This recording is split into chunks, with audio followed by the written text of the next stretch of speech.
नहीं आ सकते। हम लोगों ने कल के पाठ में पढ़ा था कि रावण ने सीता माता का हरण प्रणाम करके क्षमा याचना के साथ किया, लेकर गया। गीधराज जटायु से युद्ध हुआ और गीधराज जटायु ने उनको एक बार मूर्छित किया। पुनः रावण ने उनके पंखों का छेदन कर दिया। इसके बाद में कहते हैं कि सीता को ले जाकर अशोक वाटिका में विराजमान कर दिया गया। इधर भगवान मारीच का वध करके पधारे। कुटिया में सीता को नहीं देखा। लक्ष्मण को उलाना दिया था, मगर लक्ष्मण ने कह दिया, प्रभु मैं क्या करूं, माँ का आदेश नहीं टाल सका। भगवान ने जो यहाँ पर सीता को खोजने के लिए जिस प्रकार का कामी पुरुष होता है वो स्त्री के लिए विलाप करता है, वो करके दिखाया। ये कामी पुरुष इस तरह विलाप करता है। इसी समय की वो कथा है जब भगवान शंकर पार्वती कुंवर ऋषि के यहाँ जाकर के और सत्संग करके वापस आ रहे थे और सीता जी को मोह यहीं पर हुआ था।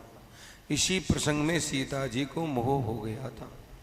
इसके बाद भगवान ने आगे जाते हुए देखा गीधराज जटायु वहाँ गिरा हुआ है और मन ही मन राम राम राम रट रहा है। भगवान राम पहुँचे, उन्होंने गीधराज जटायु को अपने पैर के घोड़े पर विराजमान किया और कहा, परहित बस जिनके मन माही, तिन कहूँ जग दुर्लभ कछु नाही। उसी संसार में कोई भी वस्तु दुर्लभ नहीं होती है। तो उन्होंने कहा, गीधराज जटायु ने कहा, महाराज आपका दर्शन के लिए इस शरीर को मैंने रख रखा है, नहीं तो इस शरीर कभी का चला जाता। जाकर नाम मरत मुख आवा, अधम मुकत हो श्रुति गावा। और सोमम लोचन गोचर आगे, राखो नाथ देह के खागे। राम जी ने कहा, शरीर रखने की इच्छा है तेरी, रख दूं? उसने कहा, क्या मैं पागल हूं? कहते हैं राम तो आता नहीं है, और जो राम स्वयं मेरे सामने खड़ा है, मेरी अंत्येष्टि क्रिया करने के लिए तैयार है, फिर शरीर को रख के क्या करूँगा? इसके बाद में उनकी गीध की क्रिया की, आगे चले। कोमलचित भगवान दयालु है, सुनो उमाते लोग अभागी, हरि तज होय विषय अनुरागी। जो भगवान का भजन नहीं करते और विषयों में लगे रहते हैं, वो बड़े अभागी हैं। भगवान कंद मूल फल खाते हुए आगे बढ़े। पंपा सरोवर आया। पंपा सरोवर पर ऋषि मुनि सब भगवान को घेर कर खड़े हो गए।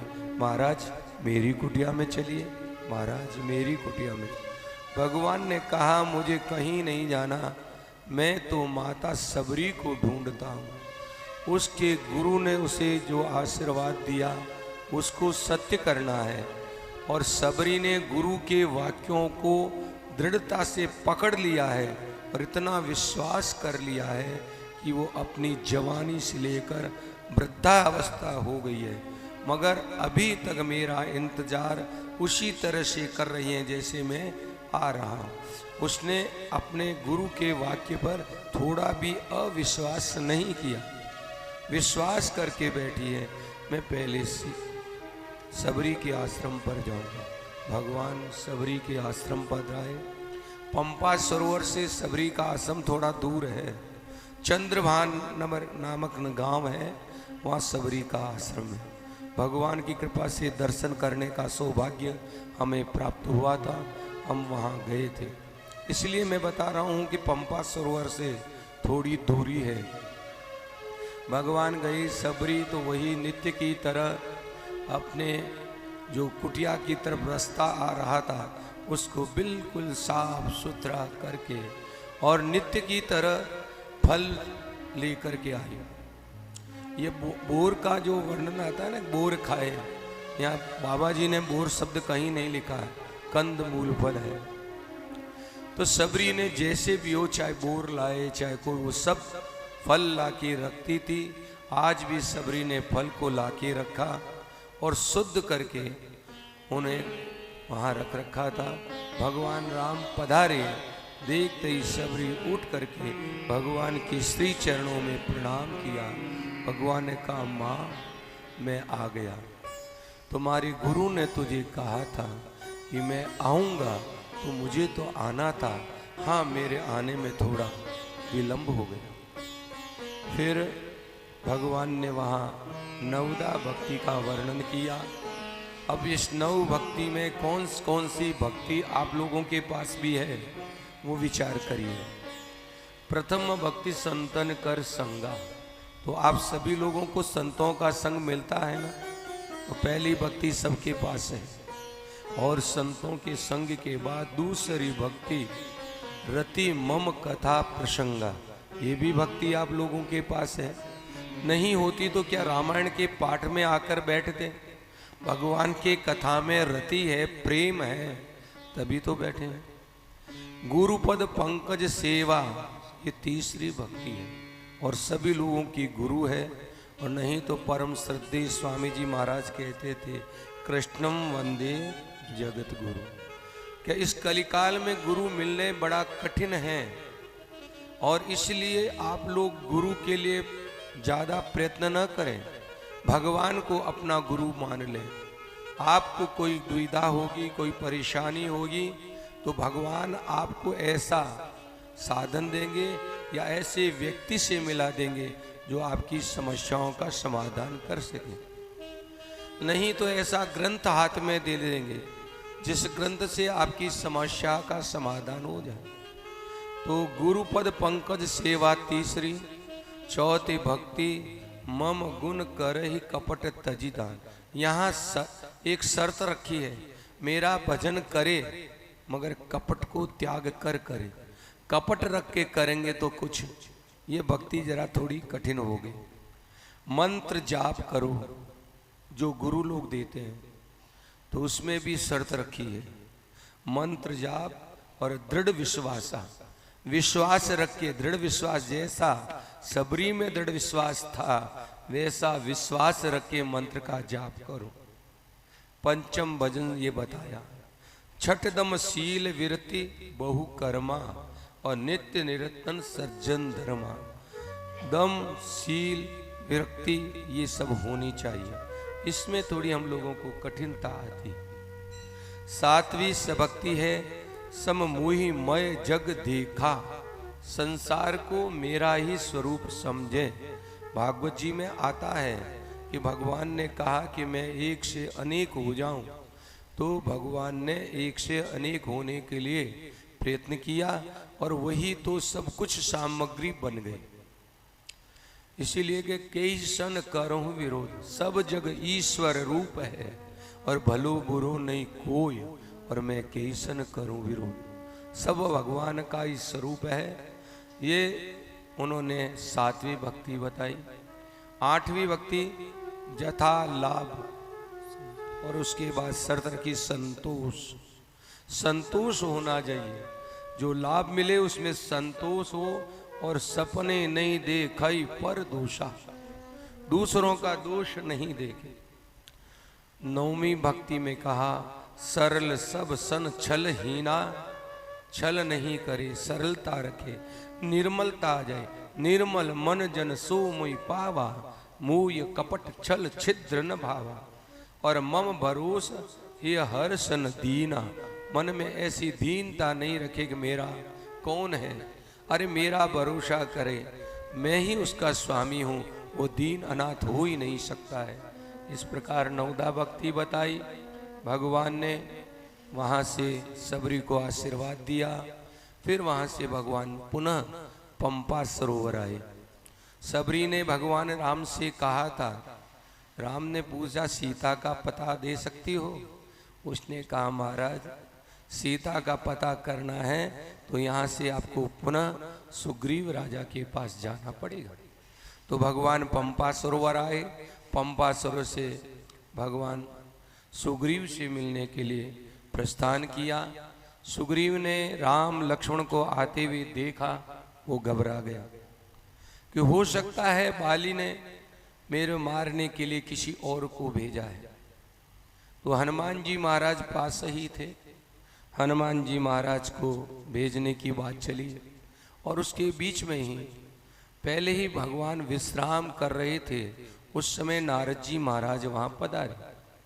नारद जी महाराज ने आकर के कहा, प्रभु मैं एक वरदान मांगने के लिए आया हूं, क्योंकि आप मेरे श्राप के कारण कष्ट पा रहे हैं, तो मैं चाहता हूं राम शकल नामनते अधिका, तो राम जी का नाम सब नामों से श्रेष्ठ होना चाहिए, यही मैं वरदान मांगता हूं। भगवान ने तथास्तु कहा। इसलिए कलयुग में राम का नाम सबसे श्रेष्ठ हो गया। उसके बाद में नारद जी महाराज ने भगवान से कहा, संतों के लक्षण को हो। संतों के लक्षण का वर्णन करते हुए भगवान कहते हैं, निज गुण स्वर्ण सुनत सुख चाही और अपर गुण सुनत अधिक हर्षाई। उनकी कोई तारीफ करता है तो संत सकुचाते हैं कि मैं इस योग्य नहीं हूं, ये मेरी तारीफ कर रहा है। और दूसरे के गुणों को सुनकर जो प्रसन्न होता है वो संत है। सम शीतल नहीं त्यागे नीति, शीतलता हृदय में रहती है, क्रोध करते नहीं, नीति का त्याग नहीं करते, जब करते हैं तब करते हैं, व्रत करते हैं, नियम रखते हैं और गुरु गोविंद विप्र की सेवा करते हैं, श्रद्धा रहती, क्षमा रहती है। इस प्रकार अनेक गुणों को बताया और उसके बाद में नारद जी महाराज पधार गए और यहाँ तुलसीदास जी महाराज ने इस अरण्य कांड का समापन कर दिया। किष्किंधा कांड, भगवान आगे बढ़े, ऋषिमुख पर्वत आया और वहाँ पर सुग्रीव ने राम लक्ष्मण को देख करके हनुमान जी को भेजा। हनुमान जी ब्राह्मण का रूप धारण करके गए और उन्होंने जाकर के पूछा कि को कठिन भूमि को मलपद गामी, कवन हेतु विचरो बन स्वामी, मृदुल मनोहर सुंदर गाता, सहज दुसह बन आत्मवाता। ये भूमि बड़ी कठिन है, आपके चरण कमल बड़ी कोमल है, आप इस भूमि पर कैसे चल रहे होंगे? हे स्वामी, कि आप कौन हैं? कि आप तीन देवों में से कोई है या कोई और है? जग कारण तारण भव भंजन भरणी भार, कि तुम अखिल भुवनपति लीन मनुज अवतार। क्या आप तीनों देवी में से कौन हैं? भगवान ने परिचय दिया। कौशलेश दशरथ के जाए, हम पितु वचन मान बनाए, यहाँ हरि निश्चर वेदे। भगवान ने स्पष्ट कह दिया, हम कौशलेश दशरथ जी के पुत्र हैं, हमारी स्त्री का हरण कर लिया गया है, हम उस स्त्री को ढूंढते हुए फिर रहे हैं। पर चर्चा चली तो भगवान ने कहा, भाई हमने अपना परिचय तो तुम्हें दे दिया, तुम अपना परिचय दो। तो हनुमान जी महाराज कहते हैं, महाराज मेरा परिचय तो मैं दूं ही क्या, मेरा कोई परिचय नहीं। एक मंद मोह बस कुटिल हृदय अज्ञान, पुनि प्रभु मोह विसार हो दीन बंधु भगवान। मैं तो आपका दास हूं। कुछ संतों से सुना है कि जब राम का जन्म हुआ था तब शंकर भगवान एक बंदर को लेकर के मदारी का रूप धारण करके आया था। तब भगवान राम ने कुछ समय तक उसको अपने पास रखा था। फिर वहाँ से हनुमान जी महाराज यहाँ किष्किंधा आ गए थे। तो वही भगवान को अपना परिचय देते हुए कहते हैं कि नाथ हम क्या बताएं, हम तो आपके दास हैं। मोर न्याव में पूछा साईं, तुम पूछो कस नर की नाही, तव माया बस परिव घुड़ाला, ताते मैं नहीं प्रभु पहचाना। मैं आपकी माया के वशीभूत आपको नहीं पहचान पाया था, अब आपने परिचय दे दिया। भगवान को हनुमान जी महाराज ने अपने कंधों पर बैठाया और किष्किंधा के ऋषिमुख पर्वत पर सुग्रीव के पास गए, वहाँ अग्नि को प्रज्वलित किया। दोनों तरफ की बातें बताई गई। राम जी की स्त्री का हरण हुआ है और सुग्रीव की स्त्री का भी बाली ने अपने पास जबरदस्ती रख लिया है। फिर उनकी दोस्ती हुई, मित्रता हनुमान जी महाराज ने कराई। उसके बाद में भगवान ने कहा, सखा मैं तुम्हारा कार्य करूँगा। और सुग्रीव ने भी कहा, महाराज मैं भी आपका कार्य करूँगा। भगवान ने कहा, ठीक है तुम जाओ, बाली को ललकार करो और उसके साथ युद्ध करो, मैं उसका वध करूंगा। तब हनुमान सुग्रीव जी महाराज किष्किंधा गए और सुग्रीव ने बाली को चेतावनी दी। बाली आने लगा, तब उसकी पत्नी तारा ने कहा कि प्रभु आप मत जाइए। सुग्रीव से जो दो व्यक्ति मिले हैं वो राम और लक्ष्मण हैं और उन्होंने उसको भेजा है, तो आपको नहीं जाना चाहिए। बाली ने अपने बल के कारण जाना स्वीकार किया। युद्ध हुआ, सुग्रीव मार खा करके वापस लौट आया। भगवान राम ने कहा भाई मैं क्या करूं, मैं मार तो देता मगर दोनों का रूप एक सा था, पहचान नहीं पाया कि सुग्रीव कौन है बाली कौन। मेरा बाण चल जाता तो कोई एक तो मर ही जाता, मगर उसमें कौन मरता, इसलिए मैंने अपना बाण नहीं चलाया। भगवान ने अपने गले से उतार कर पुष्पों की माला सुग्रीव को पहनाई और कहा तुम अब जाओ। सुग्रीव चला गया। राम ने 7 पेड़ों के पीछे खड़े होकर और बाली का वध किया, क्योंकि बाली को वरदान था जो व्यक्ति तुम्हारी समक्ष आकर लड़ाई करेगा उसका आधा बल तुम्हारे पास आ जाएगा। और भगवान ने कहा मेरा अगर आधा बल चला गया तो वैसे ही मर जाएगा, क्योंकि मेरा बल असीम है। ऐसी कथा भी सुनने में आती है। एक बार हनुमान जी से और बाली के बीच में युद्ध की बात चली थी, तो सूर्यदेव ने हनुमान जी से कहा महाराज आप थोड़ा पूरा बल लेके मत जाना, आप तो थोड़ा सा बल लेके ही जाना, नहीं तो मेरा वो पुत्र सुग्रीव इंद्र का पुत्र है बाली।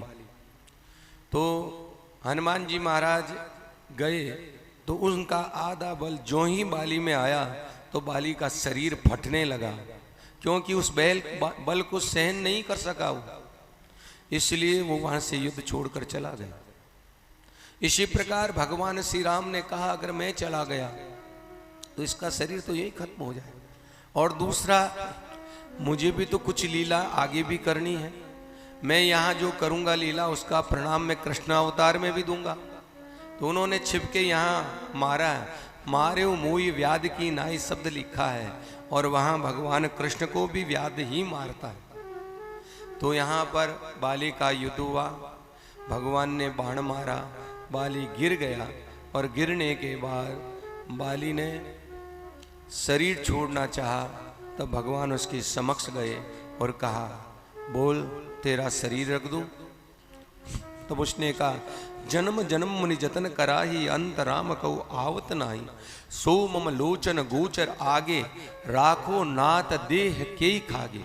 मैं इस शरीर को किसके लिए रखूं, आप स्वयं साक्षात मेरी समक्ष खड़े हैं, तो मैं आपके दर्शन करते हुए शरीर का परित्याग करूंगा।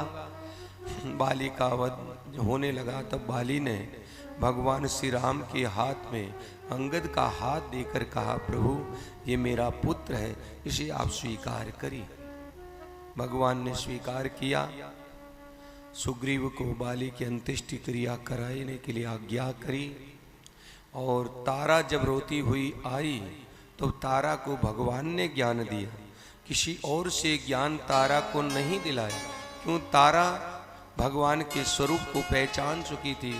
तो क्षितिजल पावक गगन समीरा पंच रचित अति अधम शरीरा, प्रगट सो तन तव आगे सोवा, और जीव नित्य के लगित मुरुआ। अरे ये तो 5 तत्वों से बना हुआ शरीर है, ये शरीर तेरे सामने पड़ा है, और जो इसमें आत्मा है वो तो अमर है। इतना कहते उपजा ज्ञान चरण तब लागी, कहते ज्ञान उपज गया, उसके अंदर ज्ञान समा गया। तारा ने को ज्ञान मिला। इधर सुग्रीव को राज्याभिषेक पर अभिषिक्त करने के लिए भगवान श्री राम ने लक्ष्मण और अन्य सेवकों को भेजा। उन्होंने जानकर उनका राज्याभिषेक किया। उसके बाद में सुग्रीव तो कार्य करना भगवान का भूल गया, संसार में लग गया। उधर राम जी प्रवर्सन पर्वत पर बैठे हुए चातुर्मास का समय व्यतीत कर रहे हैं। एक दिन भगवान को विचार आया कि सुग्रीव ने 4 महीनों में मेरे पास एक दिन भी नहीं आया, मेरा कार्य भूल गया, थोड़ा आवेश दिखाया। तब लक्ष्मण जी महाराज ने कहा कहो तो मैं एक बाण में काम समाप्त कर दूं। तो भगवान ने कहा नहीं, तात सखा सुग्रीव, अरे भाई वो मेरा मित्र है, मित्र को इस तरह नहीं मारा कर, उससे समझाया जाता है। जे न मित्र दुख हो दुखारी तिनी बिलोकत पातक भारी, निज दुख गिरिशम रज करी जाना, मित्र का दुख रज मेरु समाना। ये मित्रता की पहचान होती है। मित्र का दुख इतना सा होता उसे पहाड़ के समान समझे और दूसरा अपने दुख की चिंता न करे। तब भगवान लक्ष्मण जी महाराज गए, हनुमान जी महाराज ने पहले से सबको भेज दिया कि पता सब बांदरों को इकट्ठा करो। और इधर जब लक्ष्मण जी क्रोध से आ रहे थे, तारा को और अंगद जी को आगे सामने कर दिया। सुग्रीव ने कहा मैं सामने गया तो मेरा तो।